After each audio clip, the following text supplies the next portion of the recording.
ran on the platform of making Canada the freest country on earth. That we had a tradition of freedom in Canada.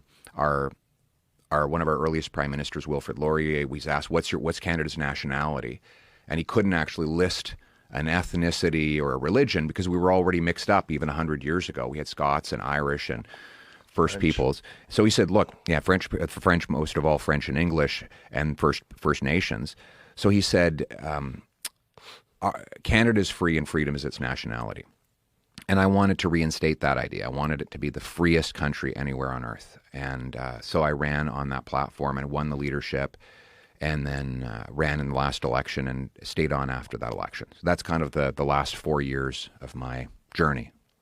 And so the way your elections work now, so you're essentially just stating your case and going around and talking about what policies you would implement and how you would do things differently, and just waiting to see how it all plays out. We have see our prime minister is different than the president. He's actually part of the legislative branch, so he comes in to the House of Commons, and we debate multiple times a week, he and I.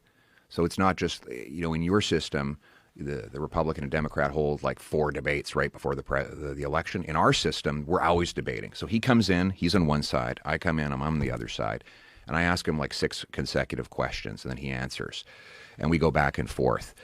And that's called question period. Then we have these committees where we prosecute and propose on finance, natural resources, healthcare, you name it. So we're constantly prosecuting the government, also proposing better ideas at the same time. So like the other day, I proposed to bring back the auto pact between Canada and the U.S. to have tariff-free trade going both ways across the border. So that's an example of how I'm in a position to actually offer solutions, even though I'm not in the government. And then hopefully government actually steals my ideas. And I've been encouraging them to steal my ideas.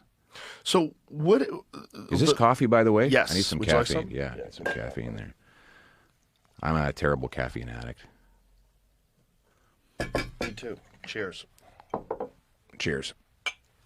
Oh, and shout out to George St. Pierre for hooking this up. Yes, George is a good man. He's the best. A great guy. He said he's going to have me do some pad work with him at some point. Oh, really? So that's pretty dangerous. Oh, that's awesome. He's here all the time. He's a fantastic guy. Yeah, he's the best. He's one of the best representatives of martial arts you could ever hope to meet. He's got humility. I remember he came to Parliament Hill years ago, and I thought, geez, he's going to be...